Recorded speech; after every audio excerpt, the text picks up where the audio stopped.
Amados irmãos, a paz do Senhor, eu me chamo Ediel Gama, sou diácono da Assembleia de Deus, sirvo ao Senhor no Templo Monte Sião, em Belém do Pará, distrito Bengui 2, sob a cobertura espiritual do pastor Paulo Sérgio Neves. E hoje, mais uma vez, eu quero estudar junto com você mais uma lição do primeiro trimestre do ano de 2024. A lição de número 11, a qual tem por assunto Eclesiastes 9 a 12, o final dos viventes. O primeiro é entender que o propósito de Deus é para todo o ser vivente e que nada foge ao seu controle. O segundo é estabelecer a diferença entre o sábio e o insensato debaixo do sol. E o terceiro e último é refletir sobre o envelhecimento e a morte. O envelhecimento chega para alguns e a morte chega para todos. O texto áureo encontra-se em Eclesiastes, no capítulo 12, versículo 1, que diz assim: Lembra-te do teu Criador nos dias da tua mocidade, antes que venham os maus dias e cheguem os anos dos quais dirás, não tenho neles prazer. A verdade prática diz assim: a lembrança de que um dia morreremos e compareceremos diante do nosso Criador reforça nosso propósito de viver com alegria e responsabilidade a vida física e espiritual. O que Salomão escreve sobre os mortos pode ser invertido e aplicado aos vivos. Os mortos já cumpriram sua missão, mas os vivos continuam na terra e podem reagir aos acontecimentos. Os mortos não podem acrescentar coisa alguma a seu galardão ou a sua reputação, mas os vivos podem. Os mortos não podem relacionar-se com as pessoas na terra, expressando amor, ódio ou inveja, mas os vivos podem. Por isso, Salomão enfatiza a importância de aproveitarmos as oportunidades enquanto estamos vivos, pois a morte dará cabo de nossas oportunidades neste mundo. Esta lição, esta revista, ela nos traz aqui, vão dizer alguns historiadores, que 4 livros de Salomão. Porém, tendo em vista que Jó há uma grande discussão e a maioria da academia aposta em dizer que foi escrita por Moisés, se for esse o caso, Eclesiastes, ele fecha a tríade salomônica do conhecimento. E alguns vão dizer que entre cada um dos livros, nós temos ali um intervalo de mais ou menos 20 anos. Ou seja, o primeiro livro, o livro de Cantares, Salomão ele teria ali mais ou menos os seus 40 anos e estava enamorado da sua. O livro de Provérbios ele já retrata um Salomão um tanto quanto marcado pela vida. Um Salomão de 60 anos. Um homem que já viveu muita coisa e agora está aconselhando os mais jovens que estavam adentrando ao serviço da corte. Por fim, nós temos o livro de Eclesiastes. O livro de Eclesiastes, ele já traz um Salomão cansado, um Salomão de 80 anos, um Salomão que já tem exatamente noção de tudo o que é a vida. Um homem que gozou dos prazeres da vida.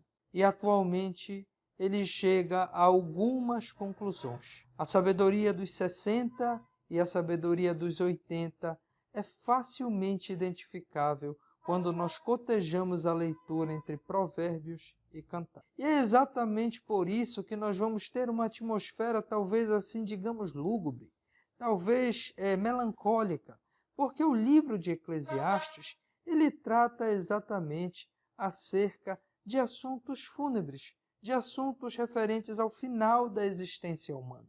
E essa lição especificamente tratará disso com bastante cuidado, com bastante cautela, mas sem abandonar, sobretudo, a inspiração divina do livro de Eclesiastes. O primeiro tópico, ele vai falar acerca do estímulo e propósito para a vida. O primeiro subtópico, ele tem o título de Refeições Alegres. O versículo introdutório encontra-se no livro de Eclesiastes, capítulo 9, é o versículo 7. Vai, pois, come com alegria o teu pão e bebe gostosamente o teu vinho, pois Deus já de antemão se agrada das tuas obras. Nós podemos observar que o sábio Salomão, quando fala aqui no livro de Eclesiastes acerca de refeições alegres, ele está falando acerca de comunhão, da necessidade que nós temos de nos reunir e gozar das bênçãos que o Senhor Deus nos dá. E aqui é interessante nós colocarmos o versículo-chave, porque Salomão ele deixa bem claro dizendo aqui, olha, pois Deus já de antemão se agrada das tuas obras. O que ele está dizendo aqui? Nós sabemos, meus amados irmãos, que o Senhor Jesus, ele nos deixou um legado de sofrimento para alcançarmos a vitória. Porém, isso não significa que a nossa vida ela será única e exclusivamente de fracassos, de tristezas. Não, muito pelo contrário. A vida em Cristo é justamente saber que quando as tristezas se abatem sobre nós, nós não podemos esmorecer, tendo em vista que temos algo muito maior à frente. Da mesma forma, quando estamos gozando das bênçãos do Senhor, não podemos deixar que essas bênçãos ofusquem exatamente o que de melhor temos para a vida posterior. Especificamente falando aqui de refeições alegres, o contexto judaico fala exclusivamente de uma reunião em família, fala da comunhão familiar. Continua aqui o comentarista, não precisam ser refeições suntuosas. E aqui fazemos referência aqui a Provérbios 15:17. Melhor é um prato de hortaliças, onde há amor, do que o boi cevado e com ele o ódio. Veja bem, isso reforça ainda mais o contexto de comunhão familiar, tendo em vista que a refeição alegre, o comer do manjar, o beber do vinho, ele está falando aqui especificamente de alegria. O vinho, ele simbolizava bastante alegria. Então, a gente não está falando aqui de acúmulo de riquezas somente. A gente está falando de gozar de uma maneira correta as riquezas que, eventualmente, o homem consegue, a mulher consegue no labutar, no trabalhar diário. A coisa mais importante do cardápio é o amor da família, pois o amor transforma uma refeição comum num banquete. É hora de fazer uma reavaliação daquilo que acontece ao redor da mesa. Finalizando este primeiro subtópico, nós temos aqui exatamente o quê? Salomão exortando os israelitas no sentido de ter paz no lar, no sentido de gozar dos frutos do seu trabalho, de uma maneira a ter paz, a ter comunhão familiar, sem deixar, contudo, de aproveitar o bom da vida. Existem tantas pessoas que a gente acaba observando, todos nós conhecemos pessoas assim, às vezes, quem sabe, até nós mesmos somos pessoas assim, pessoas que abdicam da convivência familiar para buscar dinheiro, riquezas. Não é errado trabalhar. A Bíblia ela dá muitos conselhos sobre trabalho. O que nós não podemos, em hipótese alguma, é deixar a nossa vida passar em nossa frente atrás justamente de riquezas, abdicarmos de vermos nossos filhos crescer, abdicarmos da companhia maravilhosa da mulher da nossa mocidade, abdicarmos da companhia do envelhecimento belo dos pais, por justamente trabalho, por coisas que vão ficar aqui. E é exatamente esse o maior ensino deste primeiro subtópico. O gozar da vida é necessário, tendo em vista que, se nós tirarmos o aproveitar da recompensa do nosso trabalho, o trabalho, infelizmente, ele se esvazia. Passemos agora ao segundo subtópico. Vestes alvas e óleo sobre a cabeça. Capítulo 9, versículo 8 do livro de Eclesiastes. Em todo o tempo sejam alvas as tuas vestes, e jamais falte o óleo sobre a tua cabeça. É bem verdade que nós, principalmente nós cristãos pentecostais, nós às vezes ressignificamos este versículo. Nós falamos aqui da alvura da veste espiritual, falamos da unção do Espírito, e não está errado nós fazermos essa comparação. Porém, é necessário que nós prestemos atenção qual o sentido original Quando Salomão utilizou essas expressões idiomáticas no hebraico, ele estava querendo falar algumas coisas. Que coisas seriam essas? A gente vai estudar agora. As famílias sabiam desfrutar as ocasiões especiais como casamentos e encontros. Era nesses dias que usavam roupas brancas, um símbolo de alegria, e se ungiam com perfumes caros, em vez do costumeiro azeite de oliva. Essas ocasiões eram raras, de modo que todos as aproveitavam ao máximo.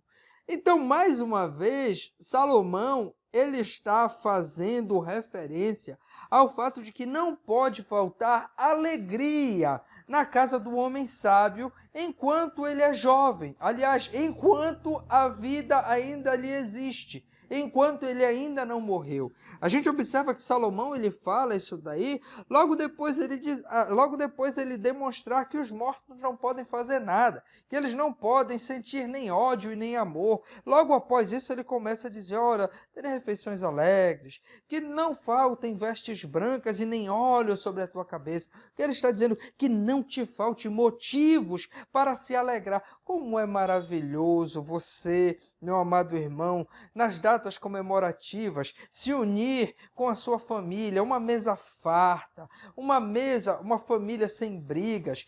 A gente tem o costume de dizer que uma mesa farta e uma família reunida são as duas maiores bênçãos que um homem pode querer. E é exatamente disso aqui que Salomão está falando.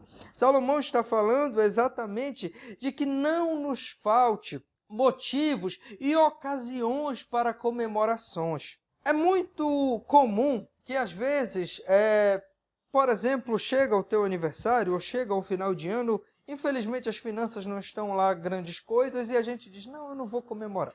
Eu não vou comemorar porque, poxa, o dinheiro está apertado, eu não tenho dinheiro para comprar picanha. Meu querido, amado irmão, compre cabeça de lombo. Meu amado irmão, se não der para reunir todo mundo, reúna você, sua esposa e seus filhos.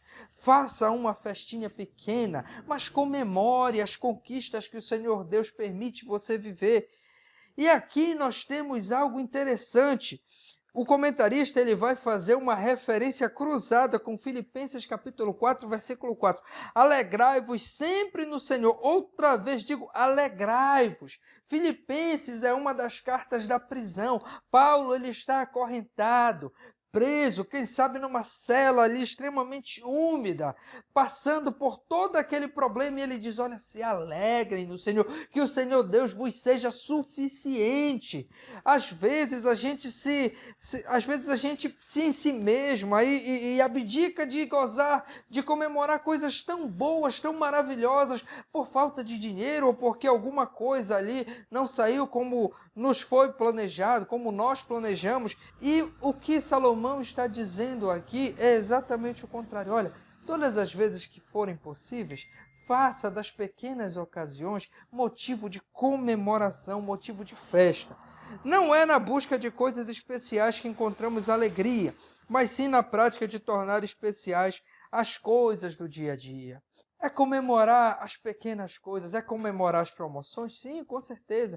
Mas é comemorar também uma nota alta do filho, é comemorar, quem sabe aqui, uma finalização do curso da esposa, é comemorar, quem sabe, um aniversário, é comemorar a data da sua conversão ao cristianismo. Enfim, é viver comemorando, é viver agradecido. Isso daí, a gente não tem como não fazer referência à questão do coração grato. Isso é ter um coração grato. Indo para o terceiro tópico, desfrute do casamento e do trabalho.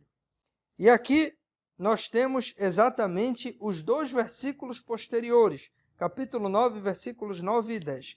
Goza a vida com a mulher que amas, todos os dias de tua vida fugaz, os quais Deus te deu debaixo do sol, porque esta é a tua porção nesta vida, pelo trabalho com que te afadigaste debaixo do sol. Por mais difícil que seja a vida, há sempre grande alegria no lar do homem e da mulher que se amam e que são fiéis a seus votos matrimoniais. Ao contrário dos conceitos entendidos como viver junto e de casamento experimental, O casamento é um compromisso para toda a vida. Esta semana, meus amados irmãos, enquanto conversava com um jovem da minha igreja, aliás, da igreja a qual eu pertenço, nós falávamos acerca de alguns assuntos, entre eles a questão matrimonial. E este jovem é um jovem solteiro e, enfim, acabou que chegou em um momento em que ele me pediu um conselho referente à vida matrimonial, à sua futura vida matrimonial, e eu lhe disse: olha, querido, o compromisso maior que você vai assumir, a coisa mais importante da sua vida após a decisão por Cristo, é o casamento. É o compromisso mais importante que o homem tem em sua vida. E digamos, e assim, vamos ser bem claros, é uma bobagem, é talvez até uma tolice, para usar a linguagem eclesiástica, é uma tolice enorme o homem assumir o maior compromisso de sua vida, ter ao lado para sempre, enquanto a vida perdurar, ter ao seu lado uma companheira, uma adjuntora idônea, como vai dizer a linguagem do Gênesis, e o homem não gozar esta vida com ela, o homem não aproveitar, viver brigando, fazer do casamento, desculpem aqui a palavra, mas um inferno. Isto é um absurdo, isto é tolice. A sabedoria está justamente em desfrutar das benesses do casamento. Aqui, falando para os casais, especificamente para os casais aqui, é justamente você ter uma boa relação, uma boa conversa, uma boa convivência, um diálogo aberto, um bom relacionamento sexual, saudável, bíblico, sem que um deva nada ao outro. Ou seja, o que ele está dizendo é que relacionamentos extraconjugais, um homem desse que teve tantas mulheres, tantas concubinas, relacionamentos extraconjugais, relacionamentos fora do propósito bíblico do casamento, eles não vão servir para o nosso deleite a longo prazo. Talvez te dê um prazer momentâneo, mas a verdade é que, para utilizar a linguagem aqui de Eclesiastes, eles não vão te servir ao final da vida. A respeito dos afazeres para o sustento, somos exortados a cumpri-los com dedicação. O povo de Israel considerava o trabalho como uma missão recebida de Deus, e até hoje lembram: quem não ensina o filho a trabalhar, o ensina a roubar. Há algum tempo se infiltrou em nossa igreja uma doutrina de demônios, dizendo que o trabalho foi consequência do pecado, e na verdade não. Desde o início, o Senhor Deus ele coloca Adão e Eva no jardim do Éden, ou seja, havia ali, na verdade, trabalho. Não era um lugar que o homem ficava ali de pernas pro ar o dia todo, sendo servido negativo. Era um local que ele cuidava para o Senhor Deus. E o Senhor Deus dá a Eva, a Adão, dizendo que, olha, eu vou te fazer uma adjuntora idônea, ou seja, uma ajudadora em oposição, uma pessoa que vai complementar os teus afazeres. Que afazeres eram esses? Justamente os afazeres referentes ao trabalho no Jardim do Éden. Então, a grande questão que nós precisamos entender é que o trabalho, ele é algo que vem de Deus, ele é instituído antes do pecado. O pecado, ele traz justamente o que? A dificuldade no trabalho, os abrolhos na terra. O homem, ele precisa ter mais dificuldade agora para se alimentar, mas não exime o fato de que o trabalho é uma invenção divina. Continuando aqui a frase, faze-o conforme as tuas forças, indica duas coisas. Faça seu melhor e faça-o enquanto tem forças. Pode chegar o dia em que terás de descansar as suas ferramentas. Para todos, a idade ela vai exercer um peso, às vezes nem a idade, mas uma doença ela exerce um peso, que, enfim, faz com que o homem tenha que abandonar o labutar. Eu tenho um exemplo da família que o meu avô, enquanto ele não se prostrou doente, ele sempre trabalhou com a terra, ele gostava de trabalhar com a terra. Ele mesmo aposentado, trabalhou durante muitos anos na cidade, se aposentou e foi para o interior. E no interior era prazeroso para ele trabalhar com a terra. E por vezes ele chegava tarde em casa, enfim, ia almoçar fora de horas. E quando os filhos lhe brigavam, enfim, ele sempre dizia, não, é o meu trabalho, o trabalho. Feliz é o homem que acha prazer em desempenhar as funções do seu trabalho. E isso aqui, se nós observarmos, é algo que está implícito e explícito no Eclesiastes. As coisas que constituem o trabalho nesta vida não estarão presentes no além, de modo que devemos aproveitar ao máximo as oportunidades do presente. Se tememos a Deus e andamos pela fé, em lugar de reclamar ou desistir da vida, desfrutamos com alegria desta dádiva de Deus. Por fim, eu abro aqui um parêntese para falar acerca do trabalho do Senhor. O trabalho que nós desenvolvemos para o Senhor. Nós precisamos utilizar da força da juventude, os que são jovens. Enfim, conforme a vida vai avançando, a força diminui, mas o trabalho continua. E nós não podemos deixar de passar esse tópico aqui sem esclarecer que faz parte do dever cristão desempenhar trabalho na obra de Deus. Sempre que nós observamos o Senhor Deus, aliás, sempre que nós observamos no Novo Testamento Paulo instruindo os irmãos, ele está instruindo num contexto de desempenhar o trabalho para o reino de Deus. Isso nós só fazemos quando temos prazer naquilo que fazemos. É ruim nós encontrarmos uma pessoa carrancuda, que não gosta de trabalhar. A pior coisa é você trabalhar com um preguiçoso. Aquela pessoa que está aqui do teu lado, está fazendo as coisas de mau grado.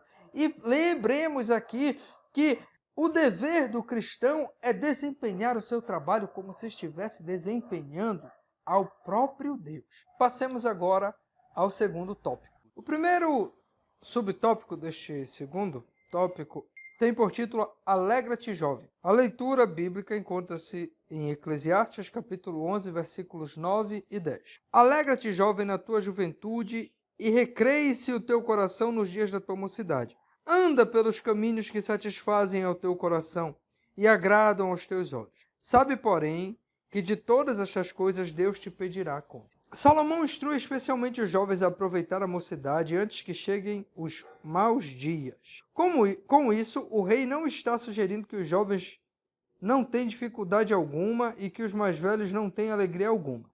Está apenas fazendo uma generalização, afirmando que a mocidade é um tempo de prazer e de gozo, antes que os problemas da idade mais avançada comecem a se revelar. É muito comum nós observarmos que, quando comparamos os problemas da atualidade com os problemas que tínhamos há uma década ou 5 anos atrás, a gente normalmente diz, poxa, Eras, eu perdi tempo com isso. Poxa, eu poderia ter feito melhor tal coisa. Poxa, quem sabe eu poderia ter agido de uma maneira melhor aqui ou ali. Enfim, isso demonstra justamente o fato de que a maturidade, ela nos traz compreensões que a juventude, infelizmente, ainda não descobriu. E, especificamente aqui, o que Salomão está dizendo aos jovens, para que os jovens eles tenham um gozar da vida de uma maneira plena. Muitas vezes a gente antecipa determinadas coisas ou determinadas preocupações que elas não são próprias da idade. Muitas vezes, relacionando aqui com o primeiro ponto da lição, nós, enquanto jovens, começamos a nos preocupar exacerbadamente com o futuro. E aqui nós sabemos que o próprio Salomão ele fala que bem-aventurado é o homem que planeja. Entretanto, às vezes a gente tem na nossa mente a falta da consciência de que nós não podemos prever tudo. E justamente por conta dessa ausência de previsão, não vale a pena nós desperdiçarmos a nossa vida atrás de coisas que, enfim, nós não temos certeza de que as conseguiremos. E aqui é necessário que a gente observe que Salomão ele não está convidando o jovem a um gozar irresponsável da vida. Muito pelo contrário, o gozar aqui é com responsabilidade. É aproveitar da força da juventude para desfrutar, enfim, do que a juventude nos proporciona. Uma diversão, uma brincadeira, um esforço maior dos nossos músculos, ou enfim, da nossa mente, que a velhice ela não vai permitir, porém, sempre com a consciência de que nós precisamos entender que as nossas atitudes, elas têm consequências. Wendell Lovelace, que durante muito tempo trabalhou com o Instituto Bíblico Moody em Chicago, principalmente na estação de rádio WMBI, viveu mais de 90 anos, lúcido até o fim. Certa vez, em resposta ao convite de um amigo mais novo para que participasse de um evento ao longo de todo o dia até tarde da noite, disse: "Hoje em dia não saio muito, pois meus pais não permitem. A mãe natureza e o pai Cronos." Que sabedoria admirável para viver o melhor do seu tempo e da sua idade. Claro que sua resposta ensinou bastante ao amigo e até hoje reverbera para todos nós. A grande realidade, meus irmãos, é que a juventude, ela nos proporciona, como eu disse ainda há pouco, um esforço maior. Nos proporciona, por exemplo, olhando aqui para o lado espiritual, nos proporciona passar a noite inteira em uma vigília. Olhando para o lado físico, aqui para as questões da diversão, nos proporciona, por exemplo, passar a noite inteira em viagem para chegar até um local de diversão em família, você guiando um carro. Coisas que, como nós dissemos ainda há pouco, a velhice, ela infelizmente vai cobrar o seu preço e você não vai poder desempenhar funções que a juventude ela te proporciona. E é exatamente nisso aqui que nós precisamos compreender que a juventude ela é o melhor momento para o quê? Trabalharmos e nos divertirmos. Um determinado empresário bem conhecido aqui da nossa cidade, uma vez ele em conversa com um amigo meu, ele disse o seguinte: "Olha, hoje eu tenho tanto dinheiro que eu não sei onde pôr. E hoje eu saio com a minha esposa, eu coloco ela dentro de um cruzeiro, a gente passa um determinado tempo fora, a gente se diverte, mas poxa, quem me dera ter os meus 25 anos com a minha nega", usou ele esta expressão, "com a minha nega, para junto a gente passar uma noite maravilhosa, um na companhia do outro." É exatamente sobre isso que Salomão está falando aqui. Aqui, parafraseando, aliás, rememorando "há tempo para tudo debaixo do sol", nós precisamos compreender que existem coisas que fora do contexto da juventude nós não vamos conseguir aproveitar.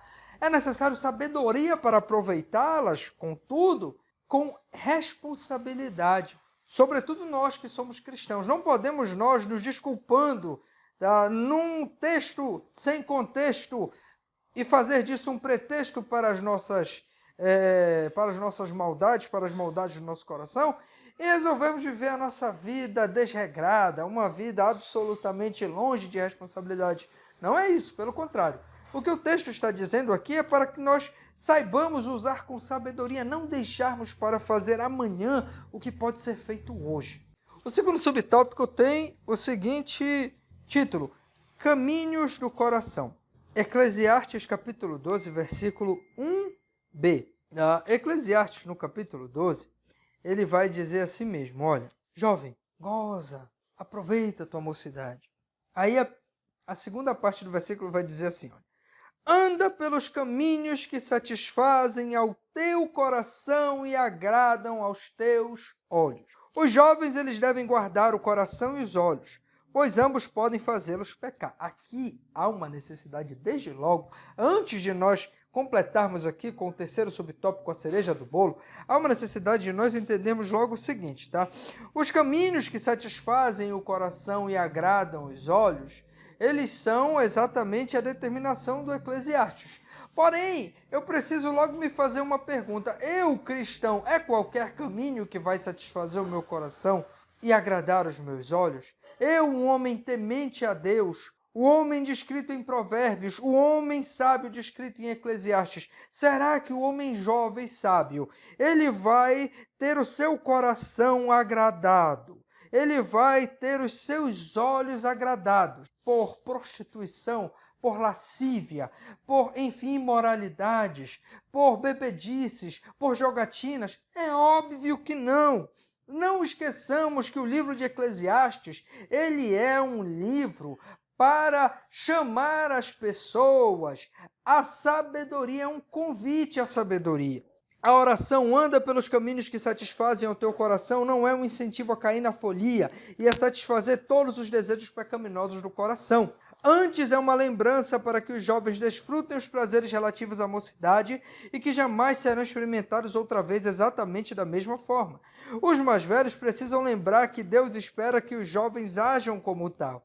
O mais triste é que muitas pessoas mais velhas estão tentando agir como jovens. É muito triste. Eu lembro que determinada vez eu ouvi um senhor que, quando confrontado por um determinado rapaz enfim, rapaz ali numa prática que hoje é conhecida como etarismo, foi dizer, não, mas você não gosta disso porque você é velho. E ele disse assim, eu não me troco por você, o velho desse jeito, não me troco por ti. Infelizmente, meus amados irmãos, nós sabemos que a condição de velhice, ela limita o corpo humano. Por óbvio, a sabedoria não pode ser ignorada. Mas quando nós tratamos de questões físicas, infelizmente, a vida deixa o velho em desvantagem. O jovem ele foi feito realmente na sabedoria infinita de Deus para gastar forças. E o velho justamente para o quê? Para demonstrar saber, para acumular saber e finalmente demonstrá-lo. Os mais velhos precisam lembrar que Deus espera que os jovens ajam como tal. Tá? E aqui, finalizando, vai dizer o comentarista, muitas pessoas mais velhas estão tentando agir como jovens. A questão aqui de Eclesiastes é justamente nós entendermos que o tempo para tudo é tempo para tudo. Paulo ele vai dizer, falando especificamente de doutrina, é claro, falando especificamente da compreensão da fé, que quando ele era um menino, ele falava como menino, fazia coisas como menino, mas agora que ele está mais maduro, não é o caso. Aplicando isso à vida física, nós não podemos, que quando alcançamos aqui uma idade mais avançada, principalmente aquelas que as pessoas mascaram, né, dizendo, melhor idade e tal, enfim, quando nós atingimos a velhice, nós não podemos, em hipótese alguma, querer viver a nossa vida como se jovens fôssemos, porque a grande realidade é que não podemos fazer isso. Infelizmente, aí vai acabar se manifestando uma das coisas que é muito utilizada erroneamente, mas é um versículo que a gente precisa entender aqui. Olha, maldito o homem que confia no homem, no caso em si mesmo, e faz da sua força, e faz do seu braço a sua força. Isso aqui, mais cedo ou mais tarde, vai ser uma realidade, porque a nossa força ela se esvai, a nossa força ela se acaba. É exatamente por isso que nós precisamos viver cada período de acordo com o que o Senhor Deus nos deixou.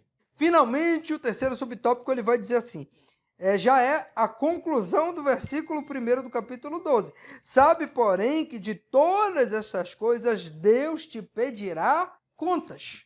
Ou seja, aqui finaliza dizendo, olha, vive por onde anda o teu coração e agradam os teus olhos.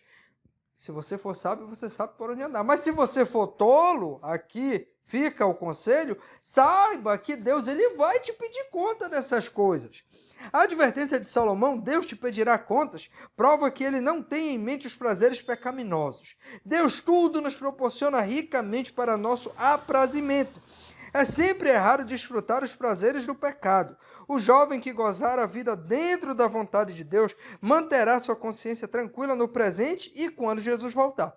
Os privilégios devem ser equilibrados com responsabilidades pessoais.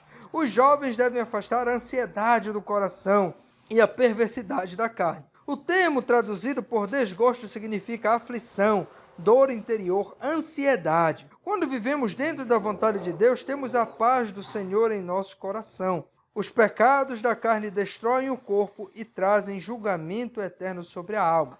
Longe de mim ser a pessoa que vai dizer assim mesmo, olha, entrega tudo a Deus e tal, ou coisa do tipo, porque a gente sabe que existem realmente doenças psicossomáticas que um bom profissional vai te ajudar. Porém, a gente não pode deixar de observar que existem muitas pessoas que acreditam que o divã vai resolver coisas que a palavra de Deus já resolve. Especificamente falando, não a ansiedade crônica, aquela ansiedade específica, diagnosticada clinicamente, mas falando aqui da ansiedade normal que todo mundo tem, aquela necessidade que você tem de resolver as coisas para cima da hora, ou algo nesse sentido. A gente precisa entender que o Senhor Deus, o Senhor Jesus, ele não veio para nos deixar ricos, ele não veio para nos fazer poderosos, ele não veio, e aqui me desculpe o trocadilho, para fazer a nossa vitória ter sabor de mel, não, nada disso. Mas uma coisa, ele veio para nos dar paz, paz. E vai dizer Paulo que é uma paz que excede todo entendimento. E observemos, mais uma vez eu preciso falar aqui, que quando Paulo ele fala isso, ele está preso. Imagina um homem preso, sabendo que o seu final provavelmente vai ser a morte, tendo que enfrentar ali as injustas acusações de Nero contra os cristãos. Ele diz, olha, que a paz de Deus, que excede todo entendimento, esta paz ela guardará as vossas mentes e os vossos corações em Cristo Jesus. A juventude e a primavera da vida são vaidade. Isso quer dizer que essas etapas da vida, isso não quer dizer, aliás, que essas etapas da vida sejam irrelevantes e representem perda de tempo. Pelo contrário, a melhor maneira de experimentar a felicidade na vida adulta e o contentamento na velhice é começar logo cedo na vida a evitar as coisas que causarão problemas no futuro. Os jovens que cuidam da mente e do corpo, que evitam os pecados destrutivos da carne e que constroem bons hábitos de saúde e de santidade, têm mais chance de ser felizes na vida adulta do que aqueles que se entregam às loucuras da juventude e depois oram pedindo para não sofrer as consequências. Os pecados da juventude lançam os alicerces para as aflições da velhice, afirmou corretamente Charles Spurgeon. Hoje, graças a Deus, nós temos uma visão diferente do que nos foi dito no passado. Mas a grande realidade é que, assim, existem jovens que não se entregam às bebedeiras, não usam drogas, não passam a noite em farras, não têm uma vida de prostituição, pelo contrário. Mas são pessoas que, por exemplo, não cuidam de seu corpo. São pessoas que exigem tanto, algumas no extremo, são pessoas que comem desesperadamente, desenfreadamente, não fazem uma atividade física. Isso daí, não tenha dúvida, é algo que você precisa refletir, sabendo que inclusive o pedir contas de Deus reflete inclusive nas questões das limitações do teu corpo. O Senhor Deus, ele te deu um corpo. Nós vamos dizer aqui, templo do Espírito Santo. Se você não cuida bem do seu corpo, esse corpo que Deus te deu, ele tem limitações. Se você não se prepara para as limitações, infelizmente, vamos aqui, o Senhor Deus, ele vai te pedir contas. De outro lado, nós temos pessoas espirituais demais, que fazem jejuns desordenados, pessoas que não procuram acompanhamento médico para o nível de jejum que fazem, e aí tem o corpo extremamente marcado. Ou seja, imagine, uma pessoa obesa, dentro da igreja obesa, aos 25 anos, tendo que fazer cirurgia de redução de estômago. De outro lado, pessoas, e aqui volto a dizer, não estou falando de casos clínicos específicos, tá? Existem situações e situações, eu estou falando de pessoas que por pura liberalidade. Nós precisamos entender que a sabedoria está também em dosar as coisas praticadas na nossa juventude para que a nossa velhice tenha exatamente reflexos da sabedoria da juventude. Ao contrário do que muita gente imagina, o proverbialista, no caso aqui Salomão, em Eclesiastes, ele não está dizendo que a sabedoria só vai chegar na velhice. Não, pelo contrário. Você, desde jovem, pode começar a demonstrar sabedoria, se agir sempre de acordo com os desígnios de Deus. E especificamente aqui do que estamos falando, cuidando bem de seu corpo para a honra e glória do Senhor. Aqui também não é o caso, mas não esqueçamos que não podemos cair na idolatria do corpo. Tudo aqui, meus amados irmãos, a sabedoria, ela vai se resumir a uma palavra: equilíbrio. Equilíbrio este, como pedra de toque, nós temos aqui o Senhor Deus.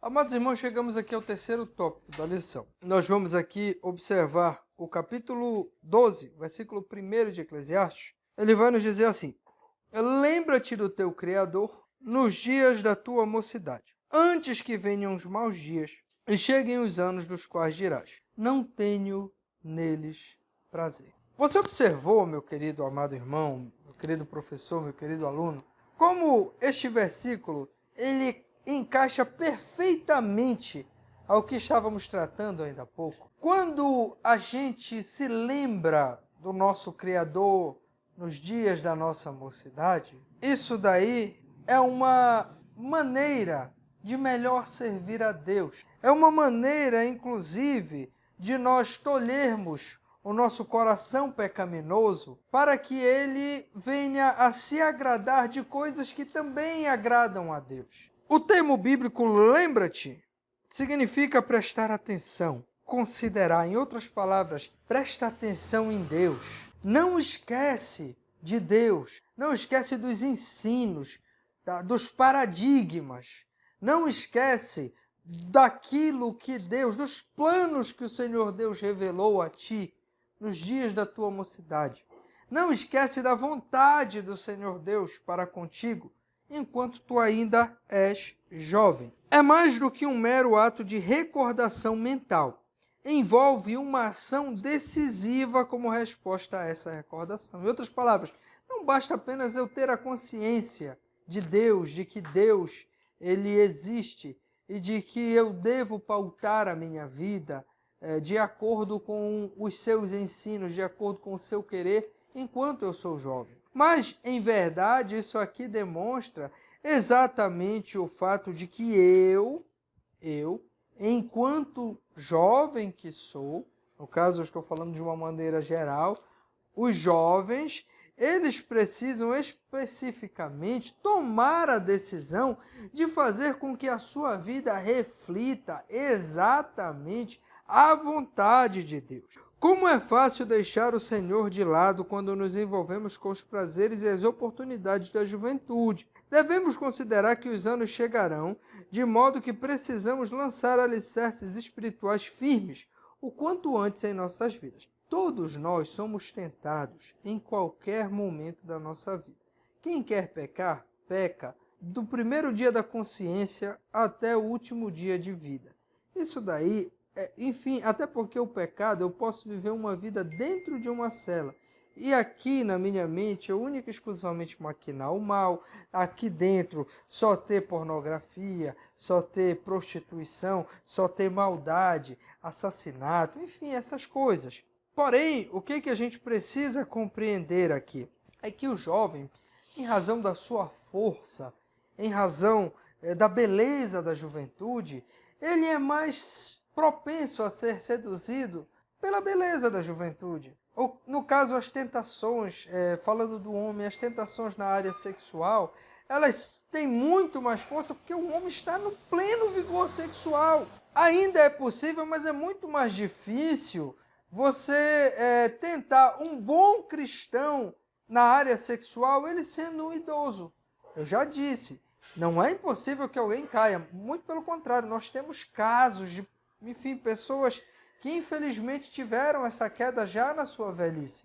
Porém, quando o homem está novo, enfim, ele flerta ali, aliás, qualquer coisa é motivo para excitação, e por isso também há aqui uma determinação para gozar a vida com a mulher da juventude, justamente também porque existe esse quê fisiológico no jovem. Porém, a gente não pode deixar de entender que é exatamente na juventude que nós temos um melhor preparo, uma melhor disposição para levar uma vida dedicada ao Senhor. E aqui a força do jovem, ela vai justamente ao contrário daquela impressão que nós temos de que o jovem ele é fraquinho, ele vai cair da fé. Não, muito pelo contrário. Realmente, o jovem ele precisa, tal qual o velho, ele precisa tomar cuidado em determinadas áreas da vida. Isso não significa, em hipótese alguma, que é impossível ao jovem levar uma vida de acordo com os desígnios de Deus, de acordo com a palavra de Deus. Muito pelo contrário. E há, inclusive, uma fórmula, não secreta, uma fórmula bíblica. Como purificará o mancebo o seu caminho? Meditando e praticando a palavra da verdade. E aqui nós sabemos que a palavra da verdade é a palavra que vem da boca de Deus. Quando foi escrito isso, nós ainda não tínhamos o cânon. Nós ainda não tínhamos o cânon judaico formado, o cânon que nos foi transmitido pelos judeus e posteriormente acrescentado no Novo Testamento. Nós ainda não tínhamos esses 66 livros, ou seja, a rigor hoje é muito mais fácil. Basta que uma vida diária de oração, leitura da palavra, desviar-se do mal, isso aqui é suficiente para que o jovem ele mantenha o seu caminho firme no Senhor. Indo ao segundo subtópico, idade avançada e morte. Quando se passa a juventude e se chega à velhice, quando nós já chegamos quando nós saímos, nós iniciamos a vida sendo atendidos por um pediatra, depois nós passamos a vida e somos atendidos por médicos clínicos gerais e finalmente por geriatras. Quando nós chegamos na idade da geriatria, e aqui é necessário que a gente entenda que a morte ela pode vir ainda na juventude, ainda na infância, ou seja, é um privilégio de alguns se deparar com a morte apenas na velhice. Eclesiastes, no capítulo 12, especificamente aqui no versículo 2, ele vai dizer: e o pó volte à terra como era, e o espírito volte a Deus que o deu. É logo após ele dizer assim mesmo: olha, antes que venham os maus dias e cheguem os anos, que venhas dizer, não tenho neles contentamento. Aqui, logo em seguida ele vai dizer, e o pó volte à terra, como era, e o espírito volte a Deus que o deu. Ele está falando exatamente da morte. Aqui a gente precisa compreender, meus amados irmãos, que a velhice, ela precede a morte. Os versículos 3 a 7 oferecem uma descrição curiosa, figurada e fiel do avanço dos anos e da chegada da morte. Os estudiosos consideram essa passagem como um retrato de uma casa se deteriorando, que por fim cai e transforma-se em pó. Casa ou tabernáculo é uma das metáforas bíblicas para o corpo humano, e derrubar uma casa ou tenda é uma figura da morte. Enfim, vamos para o lar eterno e as pessoas choram por nossa morte. Irmãos, vamos compreender uma coisa aqui. Primeiro de tudo, a gente não pode ignorar da tristeza que é o processo de envelhecimento. Nós não estamos aqui para mentir aos irmãos e nem para nós mesmos. É triste, veja bem, num determinado dia, você poder limpar a casa, as irmãs, por exemplo, limpar uma casa tranquilamente. E o Senhor Deus, Ele te dá condições e você e o seu marido trabalha e vocês juntos constroem uma casa. E de repente você não tem mais forças por conta da velhice de manter limpa e organizada a casa que o Senhor Deus te proporcionou. É muito triste o homem, por exemplo, ele observar que a sua casa ela precisa, por exemplo, de trocar a fiação elétrica. E ele observar que aos 30 ele conseguia fazer isso, subir em forro, fazer, enfim, subir, instalar uma antena ou coisa do tipo. E já, quando ele chega aos 60, ele depender de outras pessoas, às vezes até mesmo para trocar uma lâmpada por conta do peso e da coluna.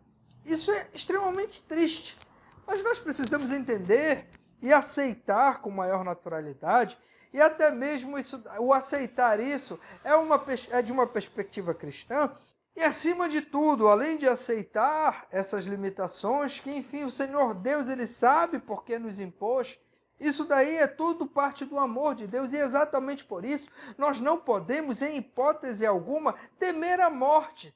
O cristão, muito pelo contrário, ele deve ansiar pela morte. Não ansiar de uma maneira lúgubre, como os escritores góticos diziam, oh, que a morte me abraça. Não, não é nada disso, nada disso. Nós precisamos ter em nós o mesmo sentimento que o apóstolo Paulo tinha. Olha, viver para mim é Cristo. Enquanto eu viver, eu vou continuar pregando, fazendo a obra do Senhor Deus, trabalhando, mas se eu morrer, é lucro, eu estou bem, eu vou gozar eternamente as benesses do Senhor Jesus. Mas nós precisamos entender que a morte é uma consequência da vida e agradecer a Deus. Por quê? Ter um coração grato também nesse momento. Por quê? Porque se nós morremos é porque o Senhor Deus Ele nos concedeu o dom da vida. Se nós um dia vamos morrer é porque antes o Senhor Deus resolveu nos dar a vida. E que bom que o Senhor Deus resolveu nos dar a vida.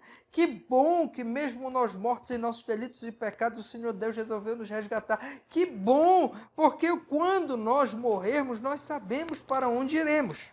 Finalmente, o resumo final. Eclesiastes no capítulo 12, versículos 13 e 14. De tudo o que se tem ouvido, a suma é: teme a Deus e guarda os seus mandamentos, porque isto é o dever de todo homem.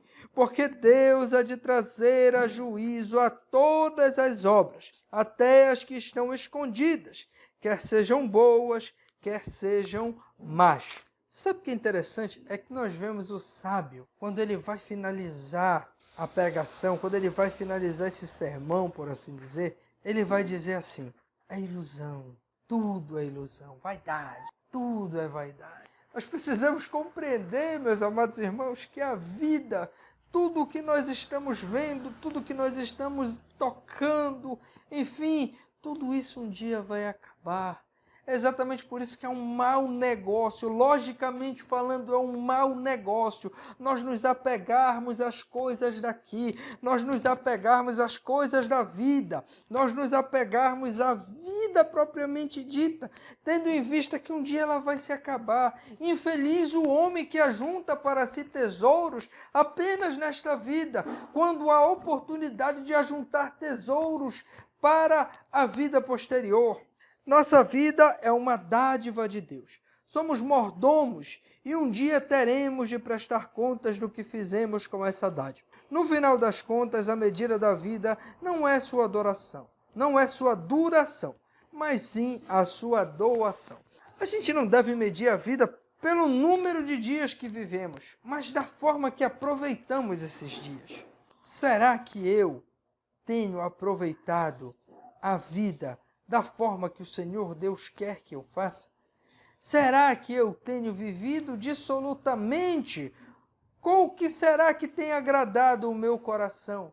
Será que eu tenho gozado os meus dias com a mulher da minha juventude? Será que eu tenho proporcionado alegria e comunhão familiar? Será que eu tenho buscado momentos de comunhão familiar, momentos de comunhão cristã com os meus irmãos? Será que a minha vida ela tem sido vivida de acordo com os padrões deixados por Deus? Temer a Deus é a atitude de reverência demonstrada para com Ele por amor e respeito. Temor não é medo. O medo faz as pessoas fugirem de Deus, enquanto o temor coloca-as em amorosa obediência de Deus. Amados irmãos, uma coisa que eu aprendi há alguns anos atrás, e que até hoje fala profundamente ao meu coração, é que, olha, Deus, Ele é sim alguém para se ter medo. Quando? Quando nós estamos em rebeldia contra Ele. Porque o Senhor Deus, Ele é poderoso e é implacável. Pense no Deus implacável. Não há quem possa parar o Senhor Deus. Os seus planos não podem ser frustrados. E aqui entra uma questão de sabedoria. Nós precisamos entender que lá em Hebreus, no capítulo 10, o escritor ele vai dizer assim mesmo: olha, se nós continuarmos a pecar deliberadamente, tendo conhecido o Senhor, o que nos resta além da expectativa de um juízo terrível? Porque o Senhor Deus ele fazia mal a quem transgredia a lei, ou seja, quem transgredia a lei já tinha um juízo preparado. Imagine a quem cuspiu e humilhou a seu filho. Então, a grande realidade é que se nós observarmos as palavras de sabedoria, está justamente, desculpa aqui o termo utilizado, em você não ser um imbecil. É isso, ser sábio é não ser um imbecil. Se eu sei que existe uma expectativa de juízo se eu não estiver debaixo da proteção, debaixo das bênçãos de Deus, se eu sei que existe para mim as consequências dos meus erros no mundo vindouro, e eu escolho essas consequências, podendo escolher justamente o perdão dos meus pecados, eu estou sendo um tolo, eu estou sendo um não sábio. Ser sábio é entender que o Senhor Deus, Ele age com justiça, nada escapa à sua mão, nada escapa aos seus olhos, porém que a justiça de Deus é infinitamente superior ao que eu posso compreender. E assim nosso escritor conclui, voltando ao tema de seu prólogo: tudo é vaidade. Ele inicia e finaliza dizendo: olha, tudo é ilusão, tudo passa. A lição ensinada é a de que tudo na vida, quando examinado debaixo do sol, se mostra passageiro e vão, como correr atrás do vento. Considera um desperdício morrer sem ter desfrutado a vida ou conhecido o seu propósito. Porém, quando considerada sob o ponto de vista de Deus, a vida assume significado claro e o expresso propósito de obedecer a palavra, obedecer a Deus e a sua palavra. Hoje em dia, o niilismo ele é uma corrente filosófica que ela busca explicar ali o sentido da vida, porque a vida, enfim, ela aparentemente não tem um sentido, nós somos apenas um conglomerado de células em uma rocha flutuando ao redor de uma grande fogueira de hélio, vão dizer os cientistas, mas a realidade é que não é essa, tá?